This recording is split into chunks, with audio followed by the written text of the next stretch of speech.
On a scale of 1 to 10, how much do you hate your life? 17. 17? Frick, man. Do I suck that bad as a friend? Are we jumping into it? Sure. Um, We'll keep this in too. no, I don't hate my life. I think my life is great. I think that I have so much to be grateful for, especially compared to where I was. Specifically in terms of that, like financially and like the people I'm surrounding myself with and everything. There's also going to be things that I wish were different. Sure. Do you, how, this is kind of like a tangent, but I do want to know your opinion on this. How do you balance regret versus just taking them as a lesson? Because I feel like when you're in the place where you want to make a change in your life and you want to start designing a life that you don't, to steal the title, design a life that you don't want to escape from, I think it's very easy to look back at your life and regret a lot of things. You want to be like, oh, if I would just done that different, my life would be so different now. So where do you think is the balance between being regretful versus being like, well, everything happens for a reason, because I'm very much that person of everything happens for a reason. Like I take it as a lesson and I move on. What do you think? I would say I'm kind of similar, but maybe that's because that doesn't line up with my personality. I think my personality would say that I'd be more like regretful and think about the past. But I think maybe that's just because I don't have a lot of regrets. Sure. But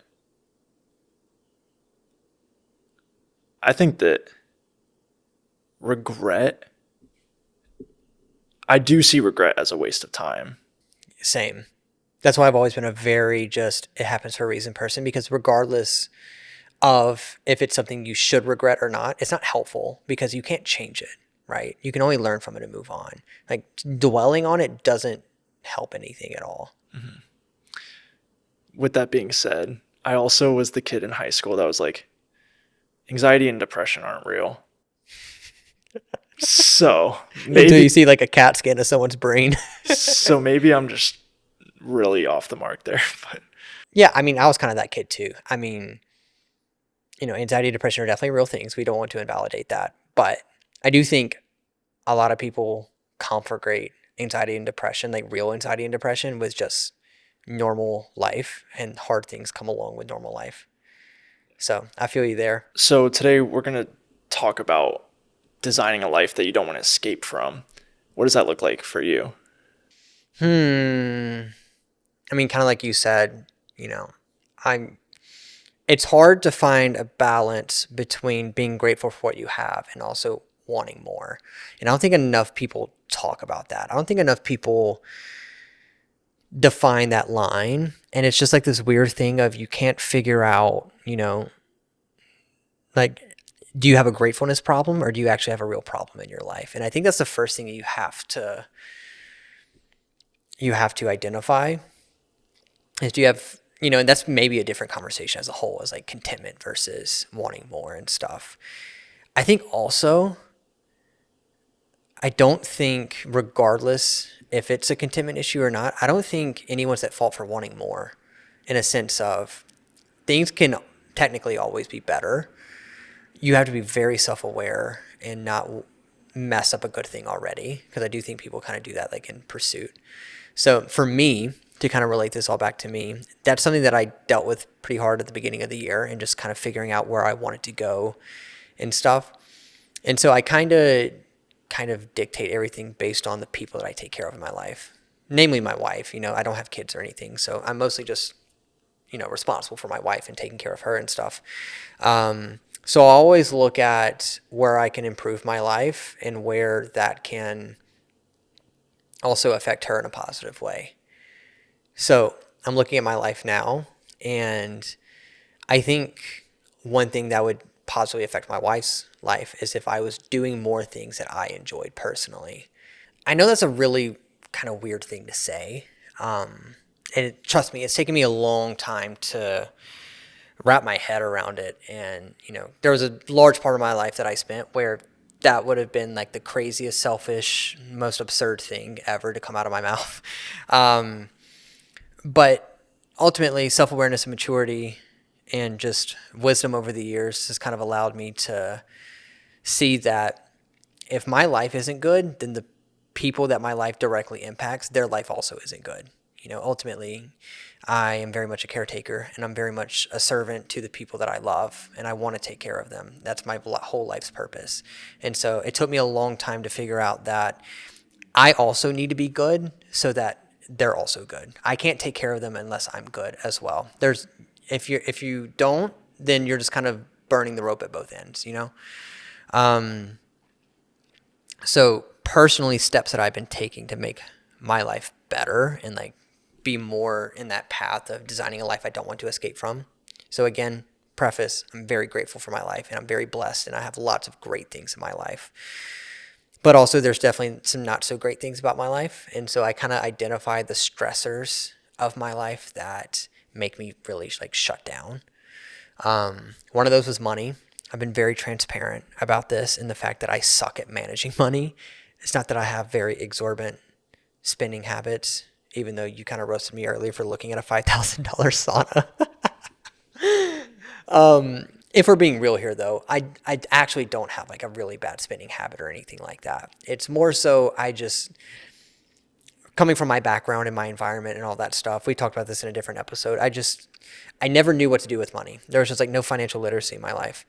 So I've been taking steps towards not only improving my financial situation, because I definitely don't make as much money as I would like to, truthfully, but also just being more prepared for finances. I'm definitely the person who doesn't love to open up their banking app.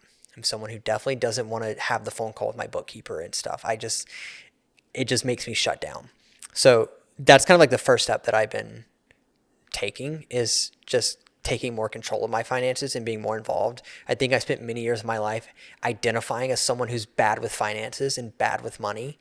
I've identified as someone who, finances stress them out. And because of that, I've used that as an excuse to never take control of them. That makes sense? It ultimately has led to a lot of problems in my life, because I do think, and this is something that we can talk about in a second, but I think ultimately it led to a lot of problems in my life that I thought were life problems or relationship problems or anything else, when really they were money problems.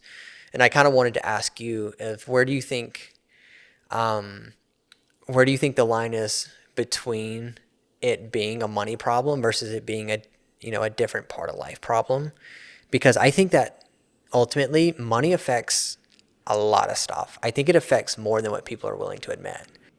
Yeah, totally. Money, I mean, especially when you're on the bottom percentile of that, it is everything. It's going to be all you think about.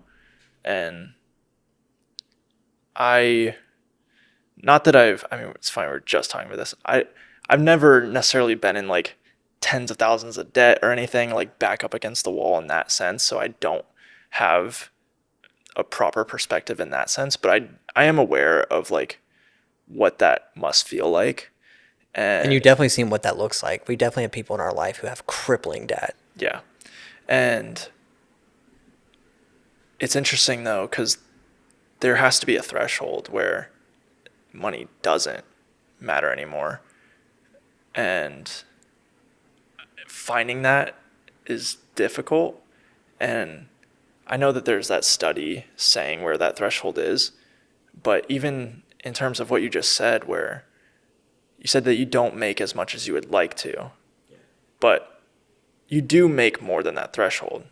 Oh, yeah. So what does that mean then for you? Well, I do think so. The study that we're referencing, there was a study done in 2010, I believe, and it tried to find the correlation between money and happiness, and to try to kind of answer the question of, can money buy happiness? And basically, the findings were that the happiness that money was able to capture basically kind of capped out at, I believe, like $75,000 a year. And if you track that for inflation, that's probably around, if my math is correct, maybe like 125K a year now, I would say, which is crazy that 125.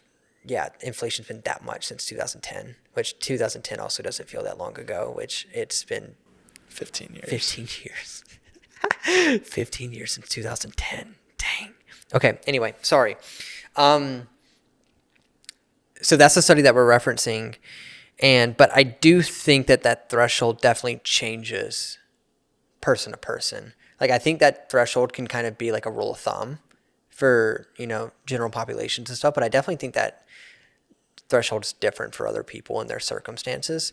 The reason why I say I want more money is one, like I've said, I've been pretty bad managing finances over the years, and just because like I didn't know what to do with money, and so I haven't been very efficient with my money. I would say that. Not to mention that I had to take a lot of risk and collateral and leverage when I first started building my business, and it took me a long time to recover from that.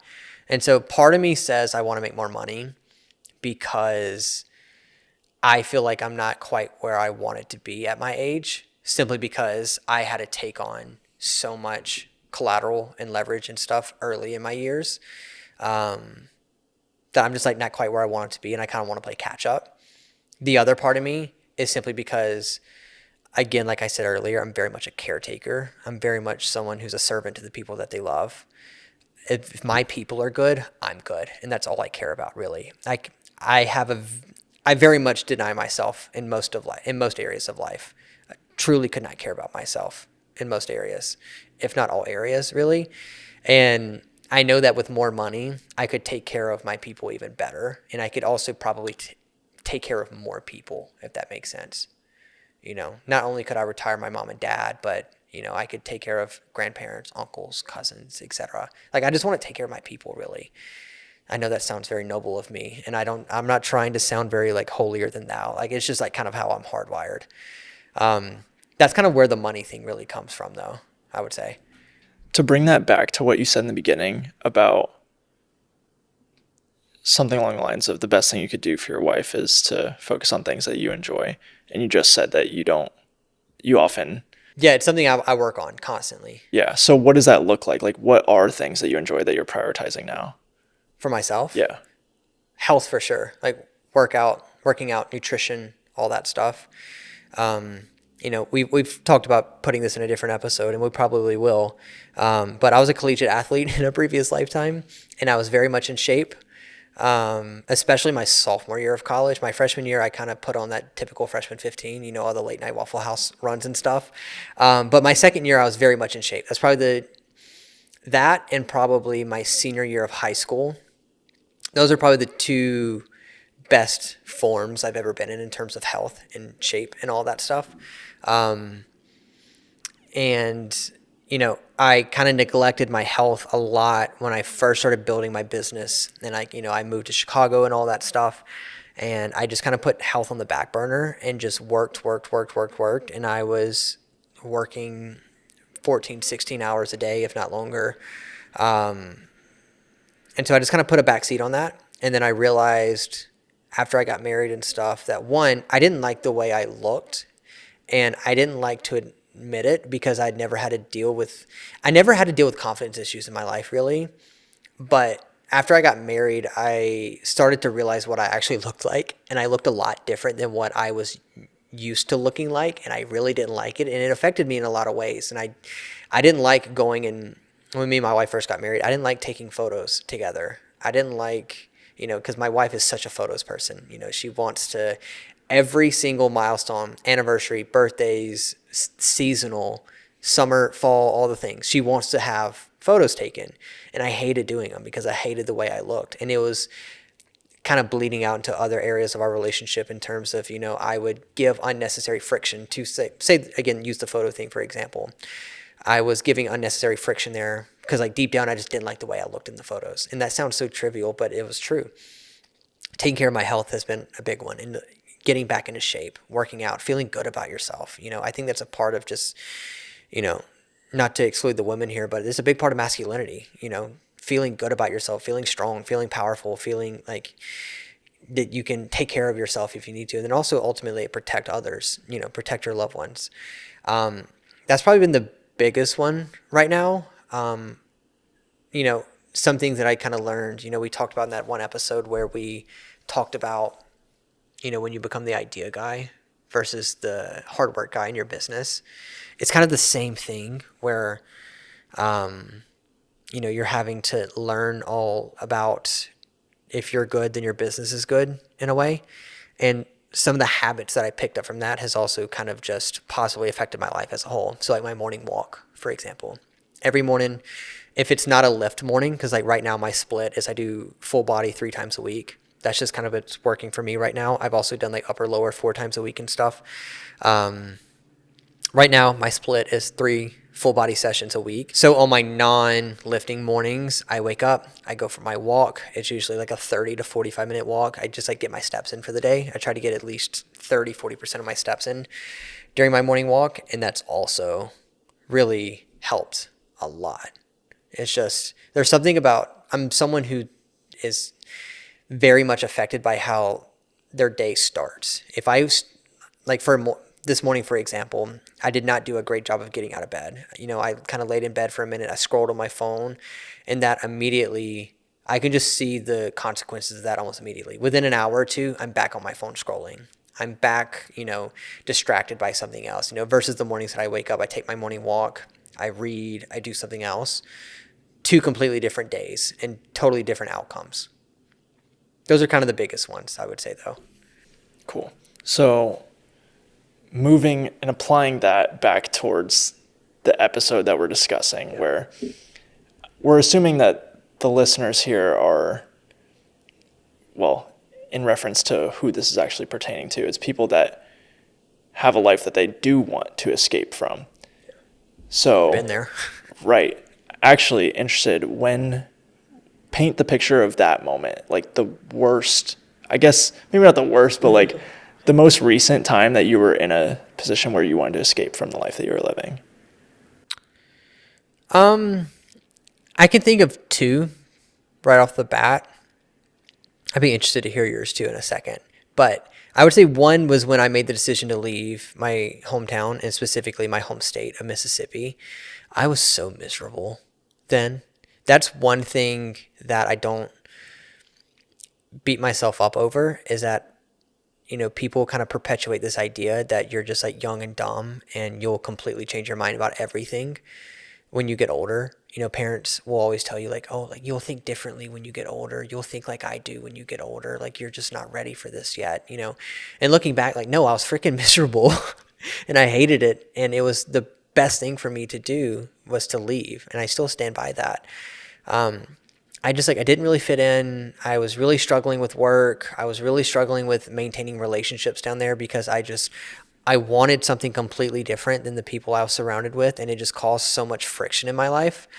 And that's kind of, it really came to a head like my senior year of high school. And then that's when, I had ultimately made the decision that, okay, I don't know what it looks like just yet, but I got to get out of here and I got to leave. And then I kind of carried that over with me into college. And then honestly, actually, it was my first year here in Chicago, actually. I was kind of put into a desperate situation where I didn't move here with a ton of money. I moved here like after I paid for all my expenses, I had like $100 to my name, give or take. And I had to say yes to a lot of opportunities that I didn't really want to. And I knew deep down it's not what I moved here to do, but I didn't really have a choice because I had to pay rent. And it was not fun. I was essentially working a 9 to 5 and also trying to work for myself. And, so I was working a 9 to 5 for our friend of ours now, Eric Floberg. I was editing for him, and that basically took up most of my hours between 9 to 5. I was working for myself and trying to build my own business into the niche that I wanted to do. So at the time, I really wanted to be a commercial director. And so I was trying to build this commercial directing business. But then also, basically, on top of that, I was also having to freelance, if that makes sense. I was having to also take personal opportunities that I didn't want to say yes to. So I was kind of like doing 3 different things at once. And I was just spread so thin. But even more so, it wasn't necessarily that I was spread so thin, but I just like hated every minute of it because it's just like not what I had in mind. And I kind of moved here with this kind of naive mindset that everyone kind of just gets to do what they want to do once they decide that they're going to do the thing. I didn't realize that even like very seasoned professionals in the line of work that I went into, that they also still said yes to a lot of opportunities they didn't want to. And I didn't realize that. I thought that, once you kind of moved and you did the thing, that you could just do all the things that you wanted to do. And I didn't know that. So those are the kind of the two that come to mind. And then, of course, kind of recently, me and you had long conversations and we talked about how we wanted, to kind of scale and do things a little bit different than what we're currently doing. That's kind of, like what we started the podcast, which I think we can talk again in a minute. But okay, what about you though? I feel like I've been talking a lot. What do you think? I want to know yours because you're also a little bit further behind me in terms of just, I hate to say life because that makes you sound so whatever. Just timeline in general. Like obviously I'm at least like a year or two ahead of you, obviously because I'm older than you. So what were yours? Because they're probably a bit more recent. Yeah. I had to think about this a little bit. One, like a very recent one I could come up with easily, but I was trying to think back to when I was still in Florida. And I think that the best example I could give was I specifically remember it was early 2022, 23, and I was doing 75 hard. And so I'm like, at this point, I'm freelancing. I had like a side part-time job that was making me a little bit of money, but I was not doing a good job of freelancing either. I had started to say no to the work that was making me money in the past, but I didn't replace it with anything, but instead replaced it with doing 75 hard every day. And I was like, I was also trying to post on Instagram every day and like do that whole thing. And it just wasn't working. But I did like gain from 75 hard. The whole point of this is that I wasn't making a ton of money, and I've always been someone who's been obsessed with money and tracking expenses and income and all that. And my girlfriend was netting after all of her living expenses more than I was grossing in income. Wow. Yeah. I mean, I'm telling you, I had Talk about humble pie. I had less than $1,000 months. And like, I had all the time in the world. Yeah. But I was just like, I don't even know what I was doing. I was like walking. Like my 45 minutes outside, because I was also bulking at the same time. I was just going on walks. Do you think you were kind of doing the thing where we kind of conflagrate doing a lot of busy work as like doing the thing? Because I definitely did that where I would sit there and I would meticulously update my website for 3 hours and obsess over the order of images on the website and stuff. And I thought that that was doing the thing. Yeah, I mean, the whole Reels thing, I thought that that was like my work for the day, was like ideation, editing, shooting, whatever, posting. And there's nothing wrong with that. Like people do daily Reels and that works. I just wasn't there yet. And it wasn't moving the needle for you. No, I think I gained like 200 followers from like 6 weeks straight, and nothing ever popped off. Anyways, that was a moment that I still look back at and I'm like, wow. Like I remember how demoralizing it felt to know that she could live her entire life and still have more money coming out of that than I was bringing in general. And it's not like she was making a ton of money either. It just shows how little I was making. Yeah. And then recently I was working a 9 to 5, and it was a 9 to 5 in our industry that it was a unique situation. Yeah. And it's not necessarily the job itself that was the problem, but rather I just needed to not be working a 9 to 5. Mm-hmm. I was getting to a point where I was having to pass up things and not giving myself any space to grow exponentially outside of it. And that was a situation where for the last few months of that contract, I was feeling this urge of like, okay, I need to get out of this. And whether that meant that I was going to succeed or not right away, I just needed a different situation. What I think is so interesting is that both of us just brought up financial pieces, and we also both just listened to a podcast on Diary of CEO about male loneliness, dating, that whole thing. But one topic that they discussed, which I thought was so interesting, was actually two of the host and one of the guests, males, and then they had a female guest as well. And she was astonished by how much they still in their current lives cared about money. Yeah, and they kind of like identified with money and stuff. So if that's just the case for men, then we have to assume that that's probably one of the first things that you need to address when it comes to trying to escape a life that, or trying to build a life you don't want to escape. I think, yeah, and kind of like I alluded to earlier, I think people underestimate their money problems. And I think they identify them as other problems when really they are money problems. Because even if, I was thinking about this today actually in the car, even if you don't have a money problem specifically, it's very hard to solve any other problem in your life that's not a money problem if you have money problems. That makes sense? Like, it's very hard to repair your marriage if you can't pay the mortgage. It's very hard to reach out to your parents and try to repair the relationship that you ruined when you were a teenager if you can't put gas in your car to drive over to their house. So at minimum, even if you don't necessarily have a money problem, you by fixing your money problems, you allow yourself to have the mental capacity and freedom to be able to work through your other problems, right? What did you ask again? I'm sorry, I kind of just like went off with that because it was just something that was in my head. I had to get it out. Was I basically just brought up that because money is tied so closely to men's self-worth, Yeah.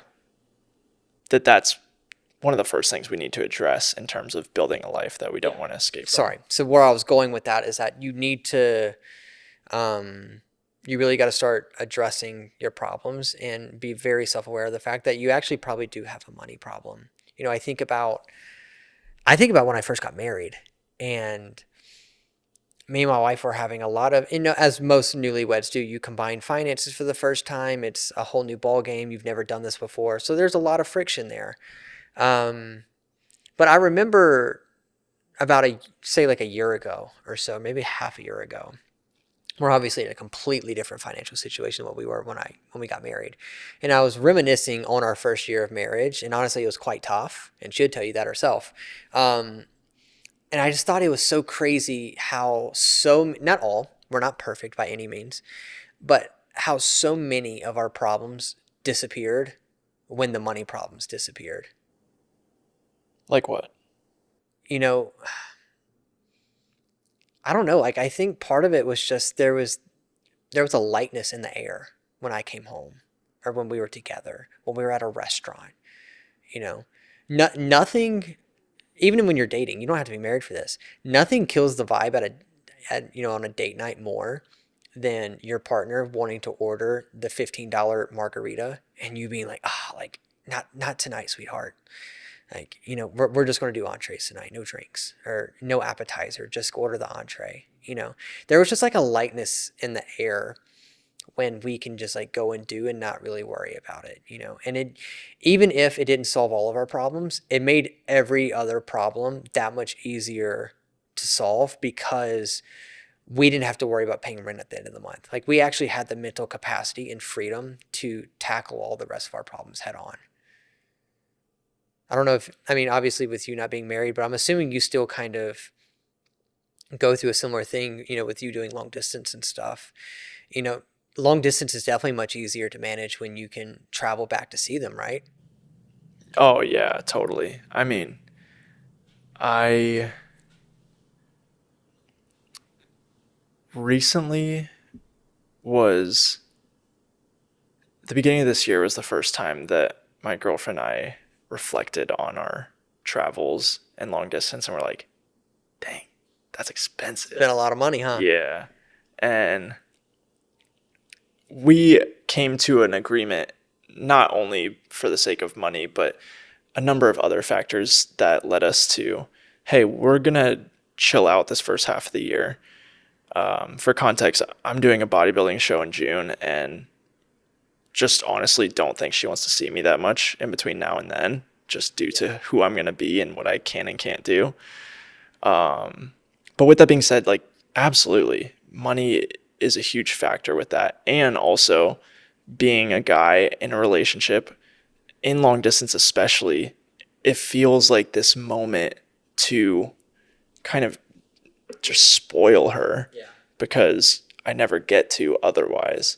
And if I'm not in the financial position to do that, then I'm going to feel pretty bad when, yeah, it's this one chance once every couple months to treat her right. And I'm like, yeah, I can't do that for you.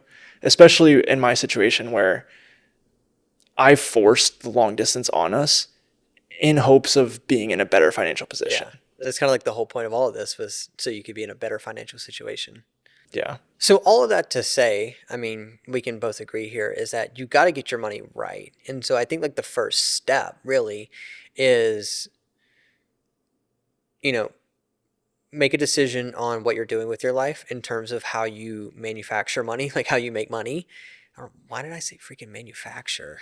I'm trying too hard over here. And you got to make a real hard decision of, are you going to stay in your current situation? Do you make your current situation better, or do you go off to get a different situation? So that, what does that look like? Does that mean going and getting another job or a different job? Does that mean starting a business, starting a side hustle, all that stuff? Whatever the case may be, you got to make some sort of change to, get your cash flow up, because once your cash flow goes up, like we just illustrated, even if you don't necessarily have a money problem, I think you still have money problems, because money can allow you to have the freedom to tackle your other problems in life. I know that's also kind of like a difficult thing to like rectify though, is do you go get a job or do you start a business? What do you think? Well, I think that that's a discussion of risk tolerance. And both of us have a very different level of risk Very different tolerance. risk tolerances. So, for example, we both moved from places that we felt like weren't capable of giving us the success that we wanted in our Would you careers. would you consider Florida the South? I was about to say we both moved from the South, but I feel like Florida's like its own country. It is its own country. And also, when you say the South, it's like I feel bad relating myself to you of moving away from a place that doesn't have opportunity, because Tampa, Florida has plenty of opportunity. I just couldn't see it when I was there, and that's fine. That's a different discussion. But either way, we both moved here for a better opportunity. And then we both technically got 9 to 5s to support us when we started. And to define our risk tolerance, you got out of there within 3 months to just figure it out, burn the boats, that whole mentality. Going into Chicago winter as well. Yeah. And I did the opposite and spent a whole year in it, and even went through months of forcing myself to stay in it for the sake of not having the same experience through Chicago winter. Yeah. And so I think that what they do depends on their risk tolerance. Also, it depends on their interests and their passions. It's that whole idea of finding the crossover between your passions and what's actually valuable in today's economy, and finding a way to monetize it. And if that means a 9 to 5 in a different industry, or just a better 9 to 5, then do that. And there's a lot of merit to that, but that also might mean making a business. Yeah, I mean, I think I like what you just brought up there, where you kind of have to find the overlap between kind of just your skills and your interests and what's possible for you, and then kind of using that as a barometer to, go and do whatever you need to do. I do find the risk tolerance conversation to be interesting, because I just have a hard time wrapping my head around, if you really want to make a change in your life, then I just don't see any other option. Again, this is me being completely just like nearsighted. I just don't see another option other than burning the boats, because I guess I'm just such a do or die person. It's like, I have to do this or I'm going to die, even though I'm going to be totally fine. Well, this is also coming from the same guy that said that he finds peace in having a $70,000 credit line. So there's a difference in our risk tolerance for sure. But yeah, I mean, it also depends on who all is relying on you. But even that, like, I don't have anyone relying on me, and I'm just naturally. Do you not find peace in your large credit line? No. Not at all? It's literally never been an option in my head to like tap into it. Oh, dog. It's my best friend. It just makes, because, if all else fails, you have access to $70,000. No. Yeah. And then just on the back end, make it up. Like you just, whatever you spend the 70 grand on, it better be good, right? Do you do you feel like money is fleeting for you, or do you feel like it's in abundance? Define fleeting. Like it just like kind of disappears. Not necessarily disappears, but like you talk from a position of, like you've said, like, oh, I'll just make more money. Why do you think you are wired that way? Because even like your upbringing, being from not like a necessarily super financially privileged position, you would assume that you would have a more fleeting mindset and like protect the money that Oh, you. like I would have a more conservative mindset of Yeah. just like you got to hold all these things. Well, I think it comes it's a direct result of me being bad with managing money, right? You know, I moved here not knowing what you were supposed to do with money. And I didn't know that you were supposed to keep a certain amount in your bank account. I didn't know that you needed to have a savings really. And that sounds so stupid, but I thought it was just I thought a savings was like a not necessarily a luxury, but I thought it was just like something that you just did kind of to be like smart, but not necessarily like something that you had to do, right? I didn't have that perspective of no, a savings account is something that you need to have. Like if you don't have a savings account, it's not good, right? And so this kind of mentality of, oh, I'll just make more money comes from that. You know, because I wasn't great with managing finances and my money just kind of was all over the place. Again, not to, this makes it sound like I had like horrible spending habits and I didn't. But I was definitely more loose with money because obviously I was building a business and I had to spend a lot of upfront capital building that business. So I think also it comes from a place of I've been broke before and I'm not scared to go back, right? I think it was one of those things where I have been, I want to make one thing clear. I have been dirt poor before. I have been the person that the change loose in their car was the only money to their name. Now, part of that was self induced, I will say. Again, I'm someone who's very like do or die when it comes to their mentality. So did I have people in my life who would have helped me if I ended up on the streets? Yes, absolutely. I don't want to like over dramatize my situation, but also at the same time, self-induced or not, I have been in positions where I, here's a great story. I remember I decided that I was, this sounds so stupid looking back at it, but this is what I was going through at the time. I thought that I needed an external monitor. I was working off of a laptop and I thought I needed an external monitor in order to be more productive. And you know, it was at the time where I was doing a lot of video editing and I thought an external monitor would help me out a lot.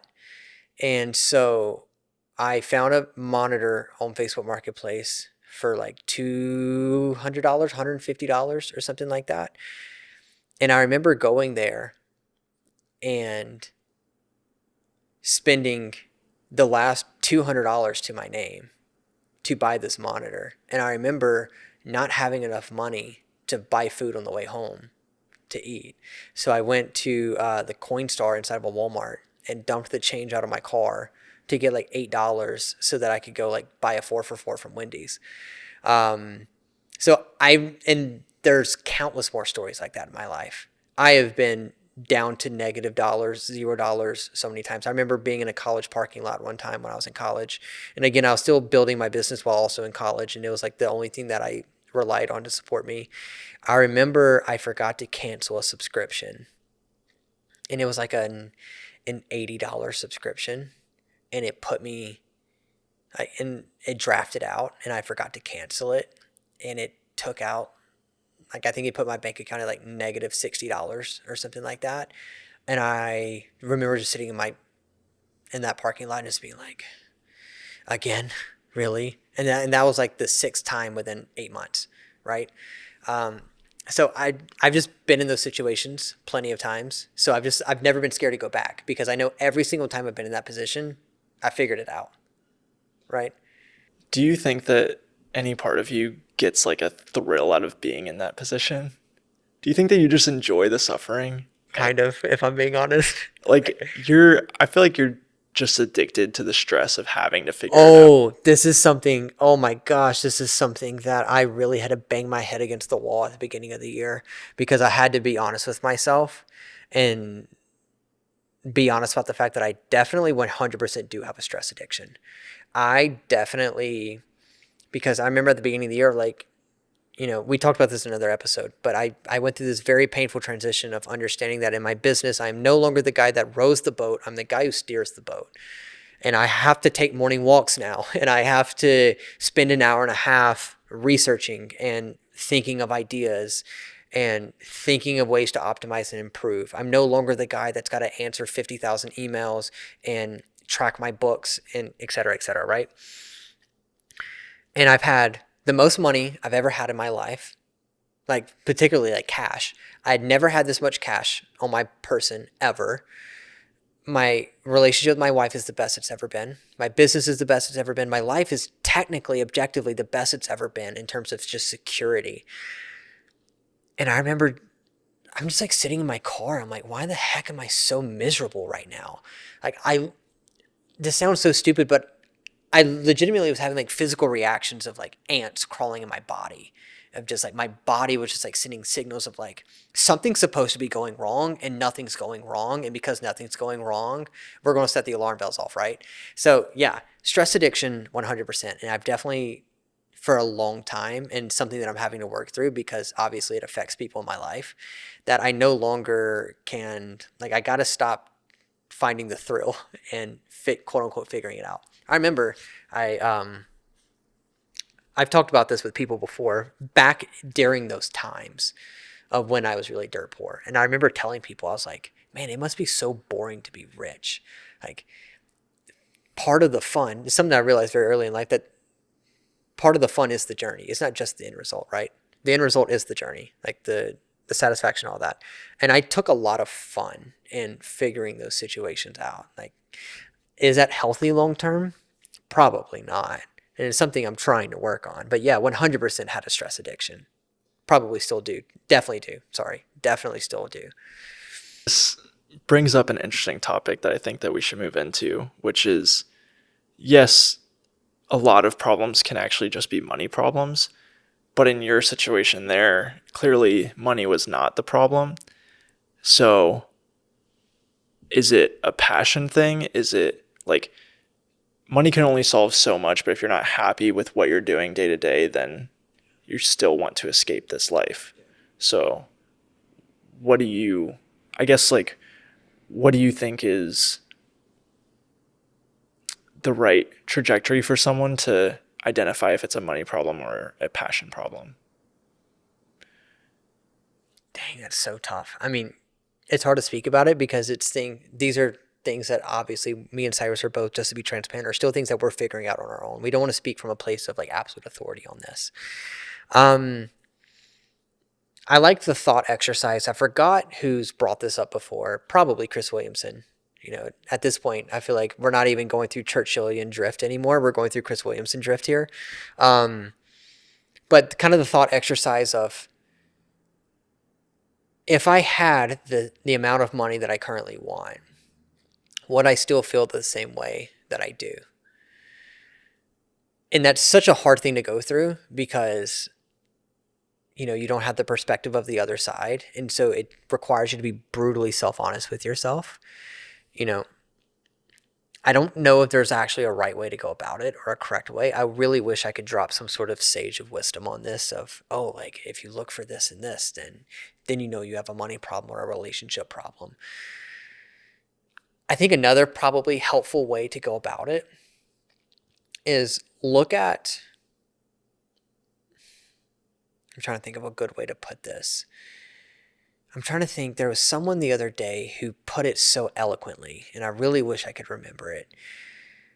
But it was essentially, you got to look at the people that represent the life that you want. And sorry, I'm blanking on this. I'll give a story that I went through recently as an example for both of these things, because I I March was not as profitable as I wanted it to be. I spent a ton of money in March. Taxes, a bunch of other things. Business gear, dropped my camera, broke it, had to replace some stuff. Just being an idiot. And I also didn't make as much as I wanted. And I will say that in reference to how much of these things can be money problems versus other factors, whether it's relational or whatever, I, wow, I'm about to go on a tangent here, but stay with me. I'm buckled up. So I have been journaling every day for the last like 30 to 40 days. And as much of a loser as that makes me, That, yeah. I I've been doing it to force myself to, at the end of the day, think about what actually happened and like process what was good, what was bad, what I want more of. And I have found that because we're recording this at the start of April, the first week of April has been the best week of my financial career ever. Dang, And dog. You want to break some bread? no, just kidding. And it has given me the space mentally, clarity from that aspect financially to allow myself to be happy with other aspects. Okay, interesting. So, like this past Sunday, I worked a Coke job. We shot, me and some friends in the studio here, we shot for Coca-Cola. Not that that's a big deal. It wasn't a super grandiose job. Like that might sound like a big deal. It was just event Sounds greater coverage. than what it probably was. Yeah, it was just like event coverage. But it was outside of Wrigley Field. The sun was out. It was good vibes. Everyone around was like happy. I also never get outside of my circle. Yeah. I always just go from the apartment to the gym to here, to the apartment gym to here. So to get outside of that and to like see people and spend time with people outside of the normal settings that I have, Crazy what being a member of society does for you, huh? it by the end of the day I was like, this is one of the best days I've had in a long time.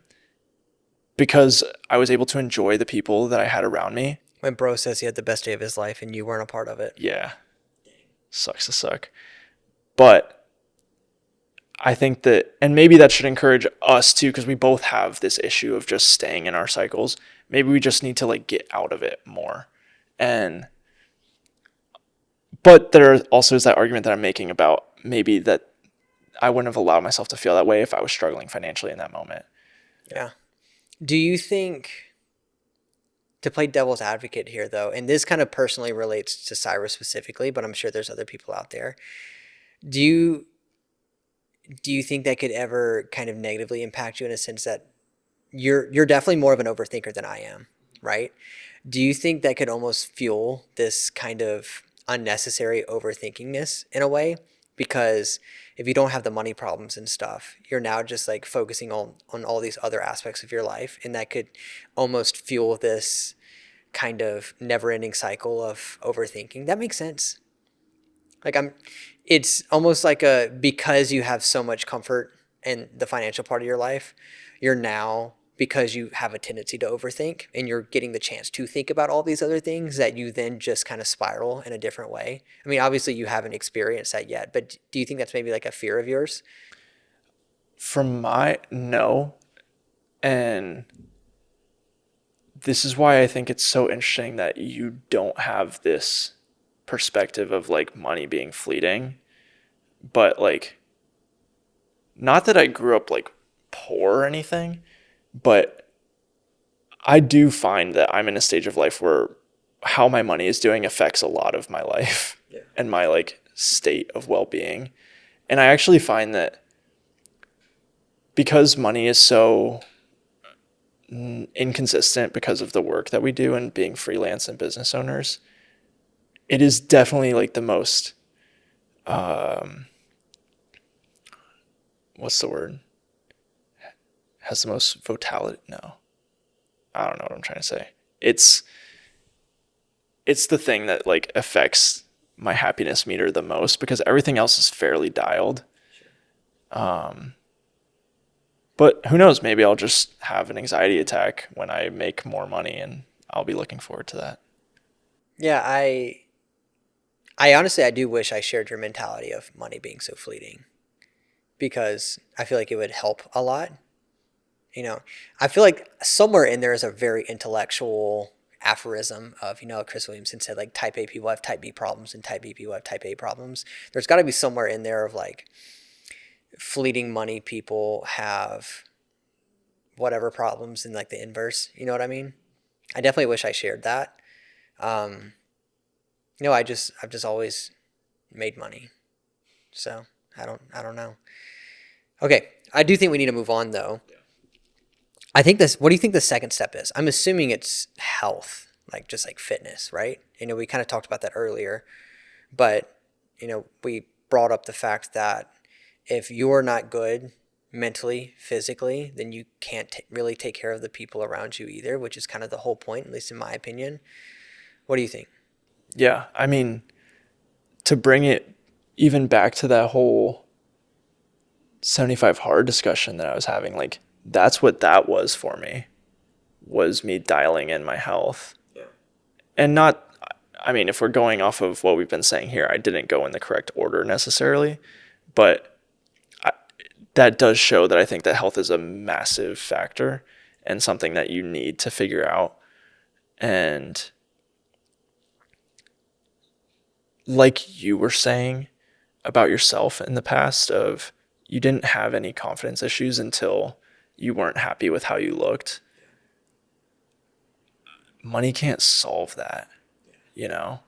So sure, you can have your money figured out, but if you still hate yourself because of how you look, or because you're not able to do certain things physically, if you're out of breath by walking up a flight of stairs, or if it's a struggle to get out of bed, or whatever it is, like there's levels to health too. I think that both of us have a tendency to be like over optimizers now. Oh yeah. And It's also like fun for us. It's kind of a game. it's totally a game. It also feels like my like Sigma Batman mentality that I have.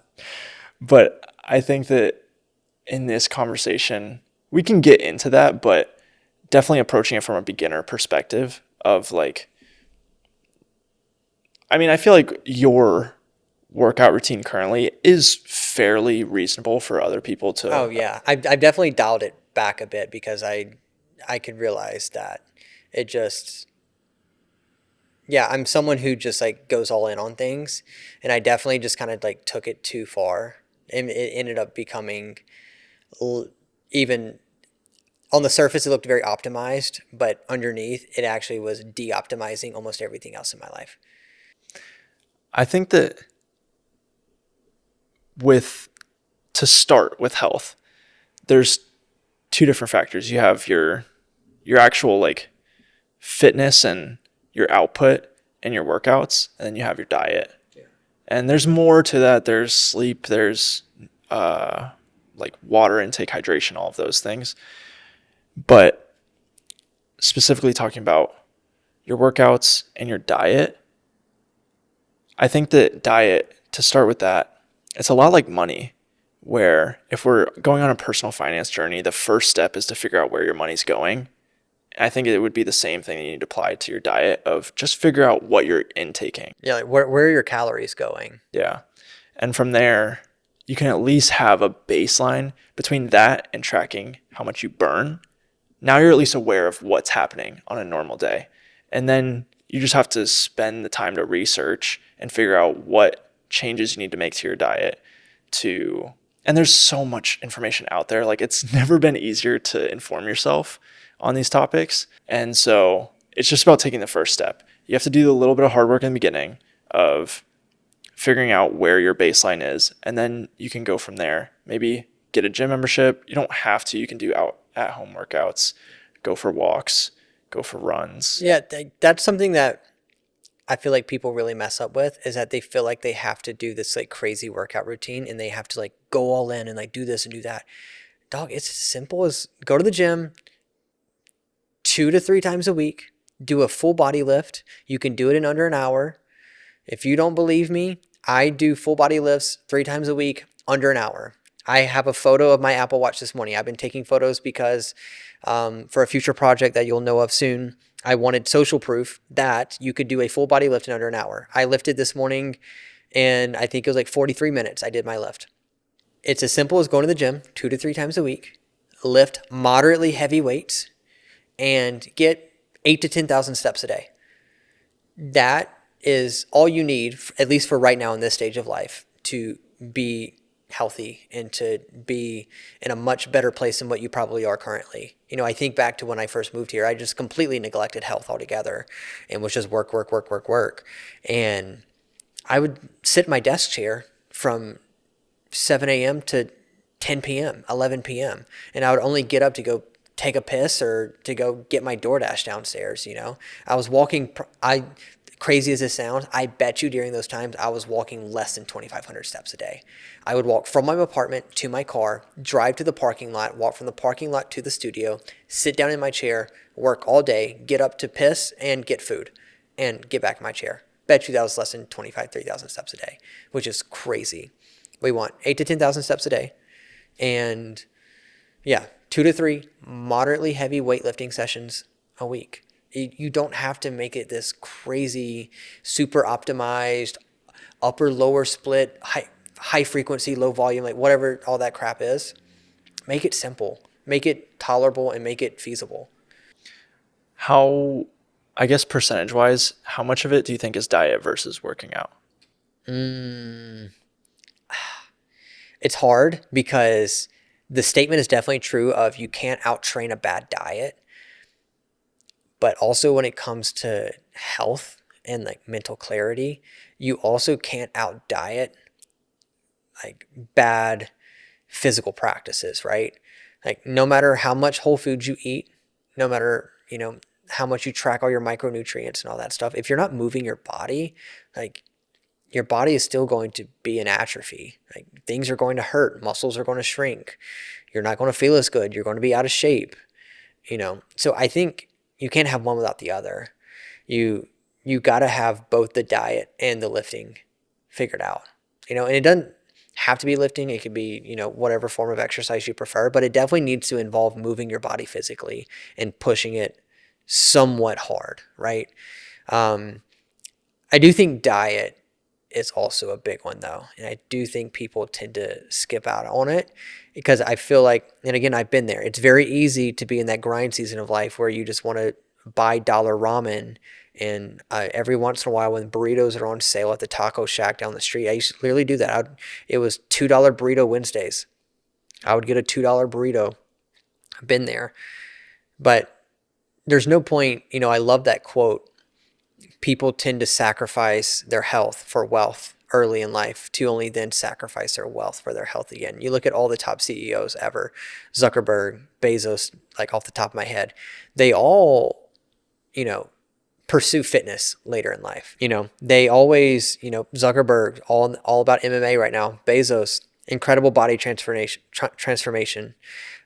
Even someone like Elon, obviously Elon's not the pinnacle of male physicality, but even he, like, remember when they posted that photo on Twitter of him like on the boat and he got roasted for it and he was like, all right, time to make a change. And he lost a lot of weight. There's no point in sacrificing your health for wealth because if you do, then like no amount of wealth can ever buy back your youth, your health, and those experiences when you actually did have your youth and health. At the end of the day, we all earn money so that we can go do fun things. If we're being really transparent here, we want money so we can go do fun things, and you cannot do the fun things if you're not healthy. Plain and simple. Back to diet real quick, because I'm sure that some people just literally have no idea about what a healthy diet looks like. And although I do have a fair decent amount of information, I'm also like super deep in a prep and on my way to a gnarly eating disorder. So from your perspective, where coming from a place where you had poor eating habits to now better, what do you think are some actionable steps for someone that doesn't know anything about a healthy diet? Well, one is like do your research, right? I'm someone who, this is very interesting. I just thought about this, how me and you, when it comes to, let's just say, life ventures, right? I'm definitely more of a doer. You're definitely more of a thinker, right? We would go as far as to say that. But it's so interesting when it comes to maybe it's just health and nutrition specifically. I almost feel like we're the opposite. When we've gone and lifted together and stuff, I'm someone who loves to make things as optimal as possible. I'm not anymore, but I fell victim to the stretch cult for a bit. It's all about the deep stretch and all that stuff. And I was kind of propagating that as well. Now I'm on my high frequency, low volume kick. I'm watching a lot of like Paul Carter and Booney Badger and those types of people. I find it interesting because you're definitely more of just like a bro in the gym. You're like, dog, just lift heavy weights. Do it for as much as you can. I find that interesting.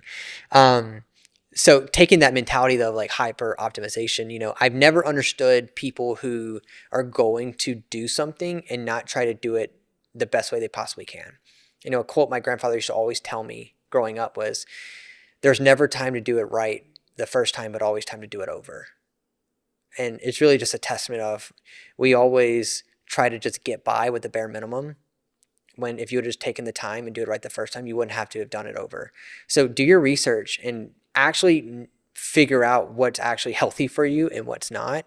Unfortunately, there's been a lot of misinformation over the years about what's healthy for you and what's not. Literally just recently, there was a study done where they took people with high cholesterol diets and did like actual imaging of like their internals and stuff. And they found, basically what they found was that, in cholesterol, you have HDL and LDL. LDL has always been, kind of demonized as like bad cholesterol. And they found almost no correlation between LDL and heart disease. It's crazy. I'm not sitting here and trying to make a definitive statement on cholesterol, but what I'm saying is that there's a lot of misinformation over the years. And it's, we had the whole thing with sugar versus fat, right? For many years, people demonized fat when really sugar was the problem. Do your research and figure out what is actually healthy. If I would give you advice personally, don't take it from me though. I'm not a doctor. Please, for the love of God, don't take anything I say serious about health and nutrition. But if you want to listen to me by your own risk, I would say eat 80% whole foods. That's single ingredient foods. So we eat a lot of beef, a lot of rice. Sweet potatoes are a good one. Um, I love that rule of just 80% whole foods, 20% whatever you want. I think it's kind of naive to sit here and try to shove this like super holistic whole foods diet. It's just not really attainable. Let's be real. It's kind of hard to avoid those kinds of foods, especially if you travel a lot like we do and stuff. You're going to have some sort of processed foods in your diet. 80% whole foods, meat, clean carbs. I try personally to avoid things like enriched flours, if that makes sense. So like your kind of typical processed breads at the grocery store. I always look for actual authentic sourdough. Like turn the bread around, look at the ingredients list. If it says enriched flour, we don't touch it. That just means they ground the wheat down into a simple carb and not a complex carb. It's a simple carb, and then they have to fortify it with all the folic acids and all that stuff. It's not great for you. Whole foods, as much as you possibly can. We both prioritize our protein. That's another step. Prioritize your protein. I believe the general rule of thumb in science right now is you want about 0.7 grams per pound that you weigh. And if you're trying to lose weight, then 0.7 grams of protein per goal body weight. So if you weigh 180 and you want to weigh 150, do 0.7 times 150. That's your target protein goal per day. If you're trying to lose that weight, if you're trying to maintain, do your current body weight. Don't be scared of fat. You need fat to regulate your hormones. I believe the current science right now is 0.3 to 0.5 grams of fat per pound that you weigh as well. That's the amount of fat you need per day to regulate your hormones. If you don't have fat in your diet, you cannot regulate your hormones and you're going to feel like crap. I feel like I feel like at every point in history, someone has tried to demonize every macronutrient possible. People have tried to demonize protein. People have tried to demonize fat. They've also tried to demonize carbs, with the whole keto diet and all that stuff. All of it's fine for you. Just try to get it from decently clean sources. Those are probably the first 3 steps. Do your research, prioritize protein because you need muscle for longevity, and I guess maybe that is the third step, is like try not to demonize any of the macronutrients. You said like 80% whole food. Yeah, 80% whole foods for sure. Try to, keep your diet relatively clean.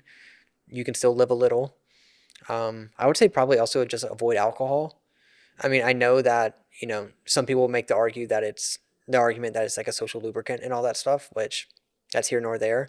Bottom line is that it's kind of objectively poison for your body. I mean, Huberman in particular has really kind of nailed that in the coffin of at no point in your life is it objectively good for your health, physically at least. Um, so I try to avoid alcohol when you can.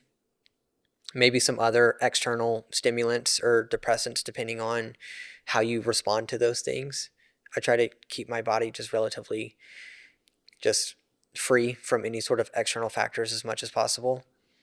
Um, yeah, that's probably what I can think of right now. You take a very interesting route in which you just eat the same thing every day. Do you want to speak on that? Yeah, I mean, I am a guy of efficiency, especially in things that I don't particularly enjoy, and cooking being one of them. I've never been someone to like cook elaborate meals, especially when I'm the only person on the receiving end of it. There's no need to impress myself. I just want food. I'm hungry. And this show, I mean, I was doing this before I was ever competing, but this has definitely forced that where I have specific macros. I'm going to figure out what those macros are one time and I'm just going to repeat until the macros change. Yeah, because I take a completely different mindset and I just track everything. I weigh everything. I track everything. I'm always reading a nutrition label. But then I get to eat more of the foods that I want. But do you just like not care? No. I, for me, I'm like so deep in this that food is just fuel. Yes, you eat food for performance, not for satisfaction. Yeah. And even still, like, I find satisfaction in what I eat. I'm actually perfectly okay with Yeah. my food. It's funny enough, a conversation with my girlfriend I had yesterday. Yesterday was, I think, the first day that I actually, by the end of the day, I was like, oh, geez, I'm hungry. Mm-hmm. Like, I'm getting to that point now and not looking forward to the next 2 months. But, okay, so wrapping all that up, we've discussed identifying your issues, whether it's money issues, passion issues, taking a step towards whatever that is in your work, getting your personal finance on track, getting your health on track. Is there anything else that you would suggest? I think you need to start. One, if you have confidence issues, we got to fix them, right? I don't think any of this works if you don't have the confidence to act on your thoughts. If you can't act on agency at all in your life, then all of this is moot, right? If you do not have the agency and the confidence necessary to put forth a diet into effect, to put a workout plan into effect, to stick to a budget, to quit your job and go get that new job interview or start that business, file that LLC. If you don't have the confidence necessary to put all this into action, then like none of it matters, right? So I think solving your confidence issues, if you have them, to be probably top priority. But the interesting thing is that I think the way that you do that, I'm glad you asked about how to do this, by the way. I think the way that you do that is by doing all the things that we just said. At the end of the day, confidence is just trust in yourself.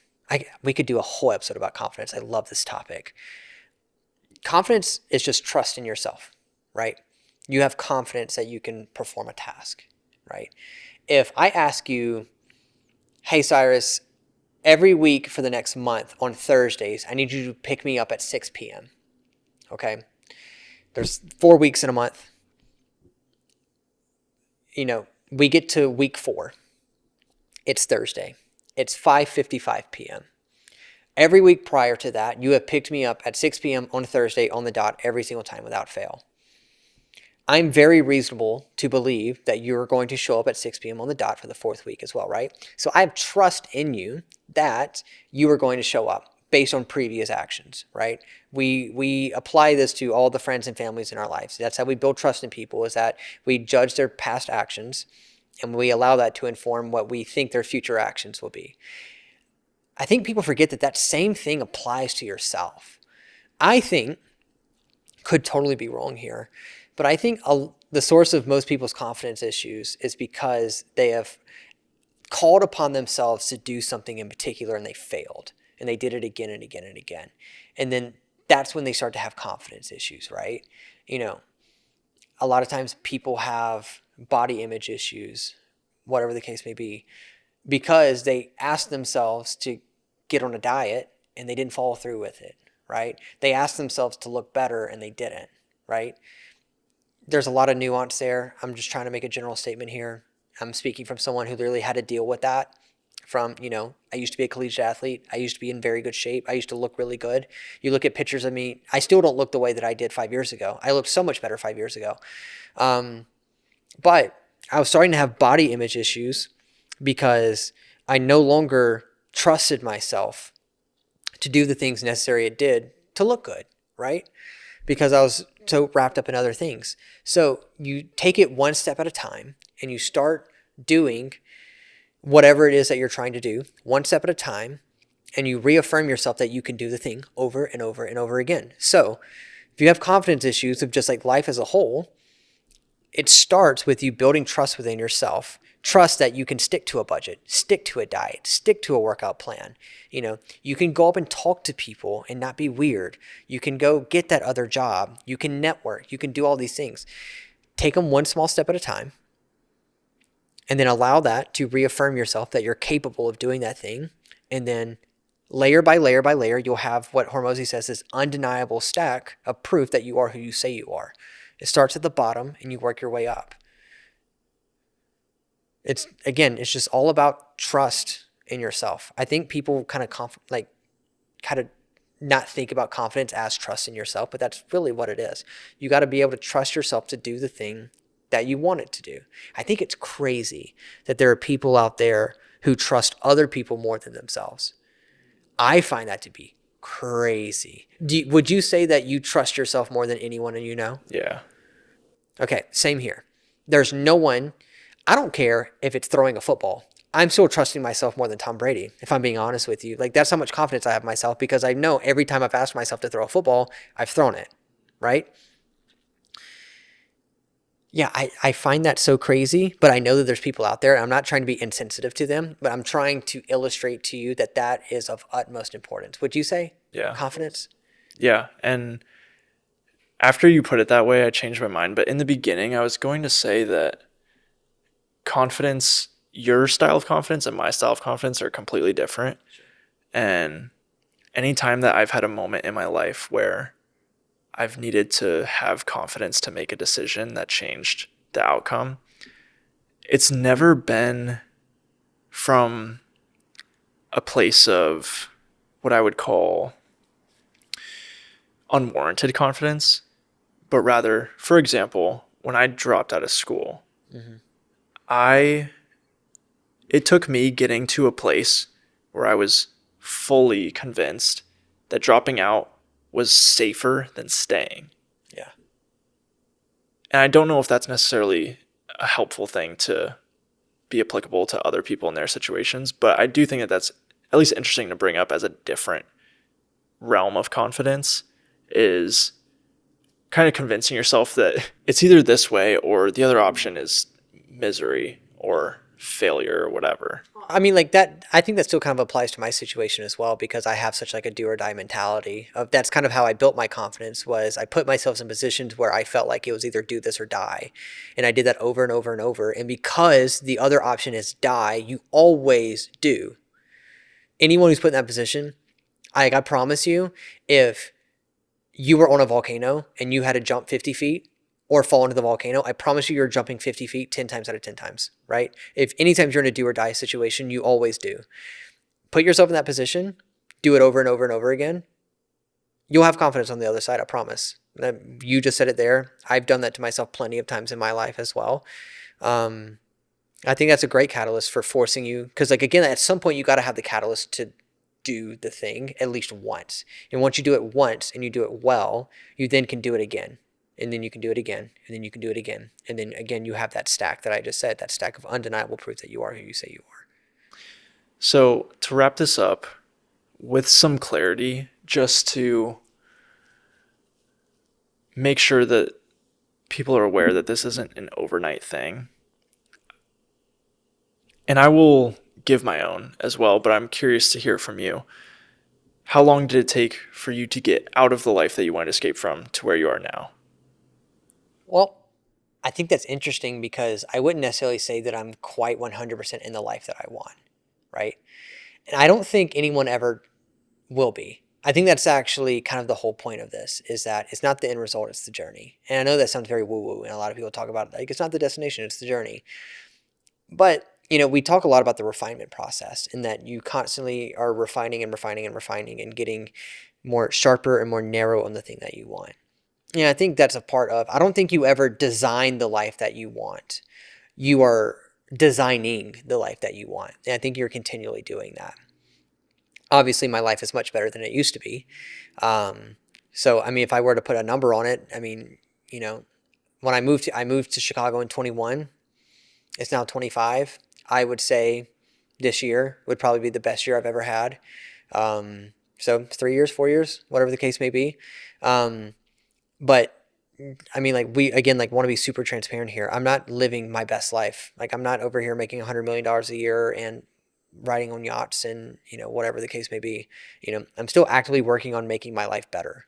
I'm actively trying to make things better. I mean, that's why we get into self-improvement as a whole is that we want to constantly be improving. That's why we started this podcast. Me and Cyrus, we own our own businesses and we have seen some mild success, but we wanted more. We wanted to do something different. We wanted to challenge ourselves. We wanted something more out of life. That's why we started this show is that we wanted to be kind of a case study to other people of, you can work towards a goal in life and be happy with it and then also want to do something different or want something more. And then what does that look like from there? You know? So I don't love putting a number to it just because like I know that I'm still working towards that and I don't think I'll ever stop working towards that. Like I feel like there's always something that I could be doing to make life incrementally better because again, like at least for me in my life, I'm all about serving the people that I love and taking care of them. And as long as my life keeps getting better and better, I know their lives also continue to get better and better. And all that to say that I bring that up because I don't want people to think that what we just gave as solutions is going to fix their situation overnight. Yeah, no, it's something that you have to work on. It's something that you have to continually do. And those steps of, identifying the problems in your life, getting your finances right, getting your health right, all that stuff, those are just the building blocks necessary to set you up for success so you can actually go do the designing process. Those are just the building blocks. They're not the the catalyst in which that will change your life forever. They're just the things, they're the basic tools necessary to start. And they will force you to become at least a person that's capable of having a life that you don't want to escape from. And it's like you could apply it to any of those in particular situations. Diet, nutrition, any of those things. You can't be doing it for a short-term outcome. You got to change who you are as a person. Yeah. Yeah, because like, Hormozy always said if you want a different output, you got to change the inputs, right? I think he says that. I think we're also getting a little bit of Hormozy drift there as well. But, if you want a different output or outcome, you got to change the inputs. You can't expect to continue to be the person that you are currently and also have a better life, right? If you don't have the life that you want, you cannot stay the same person that you are currently. I think that's a hard realization to kind of go through is it's hard to look at yourself in the mirror and be like, I got to change. I got to be different. I got to do something else. It's really hard. But again, if you want to make a change in your life, then you got to make a change starting with you. I think we leave it there, honestly. I mean, we can always get super nuanced and deep with this, and there's so many smaller steps in between these that you can always be taken.